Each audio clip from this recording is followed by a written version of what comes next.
아리아리 역사교실 10부입니다. 이번 주 주제는 미군 위안부, 그 진실입니다. 일본군 성노예제 문제는 우리에게 지워지지 않는 아픔을 주었습니다. 하지만 이와 비슷한 일이 광복 후에도 이루어지는 충격적인 일이 있었습니다. 바로 미군 위안부입니다.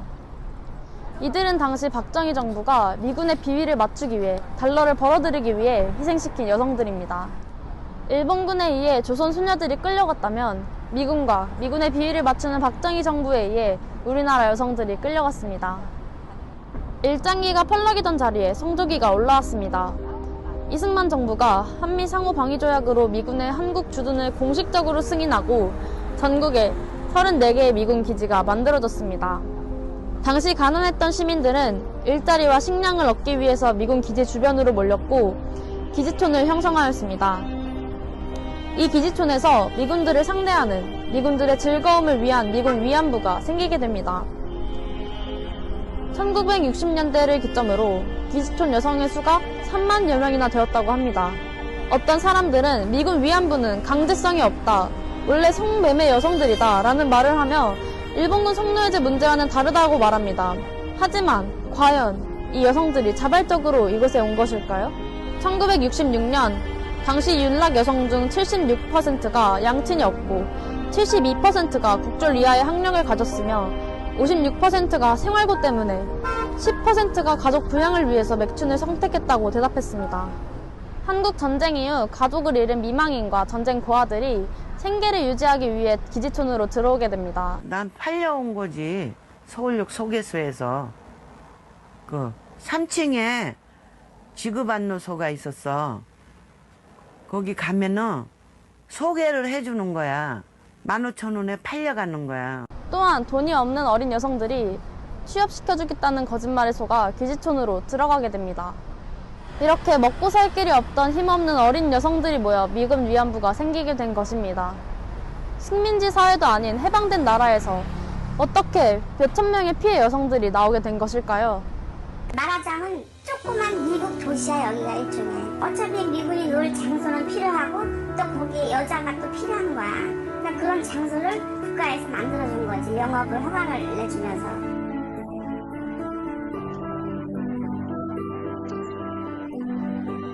당시 박정희 정권은 도덕적인 이미지를 강조하기 위해 1961년 11월 윤락행위 방지법을 제정했습니다. 하지만 1964년 미군 기지 인근 104개의 특정 구역을 윤락지역으로 지정하고 성매매 단속에서 제외했습니다. 또한 1971년 정부의 주도로 기지촌 정화운동이 일어났습니다. 이 정부 주도의 일들은 무슨 의미를 가지는 것일까요? 69년 주한미군 감축계획 닉슨 독트린이 나오게 되자 박정희 정권은 미군이 나가지 않게 하기 위해 미국 정부의 지지를 받기 위해 한 조치 중 하나로 미군 기지촌을 활성화시켰습니다. 또한 점점 성병에 걸리는 미군들이 많아지자 미군 기지촌 정화운동을 벌였습니다. 이 정화운동은 미군의 안전한 성관계를 위해 상대인 여성들에게만 해당하는 내용이었습니다. 성병에 걸린 미군이 하루 이틀 내에 관계를 가진 여성 중 아무나 지목하면 그 여성을 보건소라는 곳에 데려가 치료하게 하는 것입니다. 미군 기지촌 내에서는 이 작업을 토벌이라고 불렀습니다. 그 여성이 성병에 걸린 것과 상관없이 데려가 낙검자 수용소에 가두고 치료를 이유로 페니실린이라는 약물을 투여했습니다. 낙검자 수용소는 군시설과 비슷하게 생겼다고 합니다. 한 방에 여러 명이 생활을 하고 모든 창문에는 쇠창살을 붙여놔 밖을 보지 못하도록 해놓았습니다. 여러 여성들이 창살을 붙잡고 소리 지르고 우는 모습이 동물원에 있는 원숭이 같다고 해 몽키하우스라는 이름이 붙었습니다. 몽키하우스에서 치료를 목적이라고 하며 맞는 페니실린이라는 약물은 부작용이 심한 약물입니다. 이 약물이 너무 고통스러워 달리는 차에서 건물 위에서 몸을 던져 목숨을 잃는 여성들이 굉장히 많았습니다. 당시 정부가 강제로 쓰게 한 치료제 페니실린, 그 부작용이 컸다고 합니다. 그 주사 맞고 내 죽는 것도 봤다니까. 쇼크 받아가지고. 그 쇼크 받으니까 막 온몸을요 다 이렇게 틀고 막 그러대. 이렇게 억울하게 죽은 여성들은 제대로 된 무덤, 묘비 하나 없이 뒷산에 묻혀 있습니다. 낙검자 수용소 몽키하우스는 1965년부터 2001년까지 이용되었다고 합니다. 몽키하우스에 데려가 어린 여성들을 감금하고 잘못된 약물을 투여해 죽음으로까지 이르게 만드는 사람들은 다 우리나라 사람들이었습니다. 박정희 정부, 헌병, 포주가 다 한패가 되어 이런 일들을 저질렀습니다. 1960년대에서 70년대 정부에서 기지촌 여성들에게 했던 말들은 무엇이었을까요? 바로 달러를 벌어와라 입니다. 미군 기지촌 여성들이 1960년대에 벌어들인 달러가 국민 총생산의 25%를 차지하기도 했다고 합니다. 정확하게 말하면 1964년 미군 전용홀에서 벌어들인 돈이 970달러에 달했다고 합니다. 미군 기지촌에서는 한 달에 한 번씩 정부가 주도하는 애국 교육이 이뤄졌습니다. 이 자리에는 지역 군수, 경찰서장 등이 참석했습니다. 나라에서 교육도 가르쳤어. 일주일 받아야 돼, 교육을. 어떤 교육을 했어요? 태도, 앉는 태도 어떤 거. 앉는 거 가래에 벌리고 앉지 마라. 다리를 꼬고 무릎을 씌우고 이렇게 하고 앉으라. 그런 교육 다 받았어. 나라에서 나와서 했어, 그거 다. 업사무소 같은 복지과 같은데 그런 데서 다 나왔어. 당시 미군 위안부들을 대상으로 정신, 미용, 위생, 영어 등 각종 교육이 이루어졌습니다.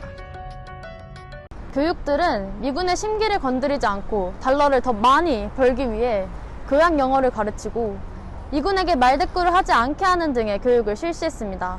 어린 여성들을 밥을 사주고 일자리를 주겠다며 속여 데려오고 도망치다 붙잡히면 못 움직일 정도로 때리고 약을 먹이면서까지 강제적으로 일을 시키고 이 모든 일들을 정부가 주도해서 벌이니 기지촌 안의 여성들은 점점 작아졌습니다. 1992년 10월 동두천 미군 전용 클럽에서 일하던 20대 중반의 여성이 너무 잔인하고 처참한 모습의 시체로 발견되는 사건이 일어났습니다.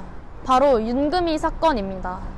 음부에는 맥죽병이, 항문에는 우상대가 꽂혀 있었고 입에는 성냥개비가, 온몸에는 피가 낭자했다고 합니다. 이 소름 끼치는 살인사건으로 기지촌 여성들의 실상이 많은 사람들에게 알려지게 됩니다. 그러나 동두천 시장은 그깟 창녀 한 명이 죽은 걸 가지고 난리를 부린다라는 망언을 하고 정부와 주한미군에서는 적극적인 조치를 취하지 않았습니다. 윤금이 사건의 범인은 15년형을 받았지만 7년 만에 가석방되어 즉시 미국으로 출국했습니다. 이러한 범죄와 여러 가지 일들로 미군 위안부가 점점 많은 사람들에게 알려지게 되고 기지촌 안에서 일어나고 있던 일들도 밝혀지게 되었습니다. 미군 위안부 피해자들의 삶은 끝나지 않았습니다. 청소년 시기부터 20, 30년간 당한 강제 성매매, 수차례의 불법 낙태 시술, 마약성 약물 복용 등으로 입은 신체적, 정신적 고통으로 기지촌을 벗어나도 질병과 빈곤 속에서 살아가고 있습니다. 2014년 6월 25일 기지촌 미군 위안부 122명은 국가배상 청구 소송을 제기했습니다. 청구 원인은 첫 번째, 국가의 기지촌 조성 관리 운영, 두 번째, 단속 면제 불법 행위 방치, 세 번째, 조직적이고 폭력적인 성병 관리, 네 번째, 성매매 정당화 및 조장입니다. 2017년 11월 20일 1심 판결에서는 전염병 예방법 이전 미군 위안부에만 한정해 57명만이 승소했지만 2018년 2월 8일 2심 판결에서는 배상 범위를 확대해 122명 모두 승소했습니다. 판결에서는 이겼지만 국가는 한 번도 미군 위안부 제도에 대해 사과를 한 적이 없습니다. 박정희 정권은 미군 위안부뿐만 아니라 일본 산하 기생 관광까지 좌지우지했습니다. 이렇듯 일본군 성노예제 문제와 미군 위안부 문제는 결코 따로 생각할 수 없습니다. 이 땅에 외국군이 주둔해 있는 한 우리 민중의 생존권과 발전권은 절대 보장되지 않습니다. 일제강점기 때에도 미제와 미군이 들어온 오늘날 우리 사회에도 마찬가지입니다. 일제강점기 시기에는 일본군 성노예제 문제, 군사파쇼 정권에는 우리나라 미군 위안부, 현재는 동남아시아 여성들이 또 다른 위안부로 살아가고 있습니다. 전쟁으로 인한 피해, 민족 반역 세력으로 인한 피해는 제대로 된 청산 전에는 사라지지 않습니다.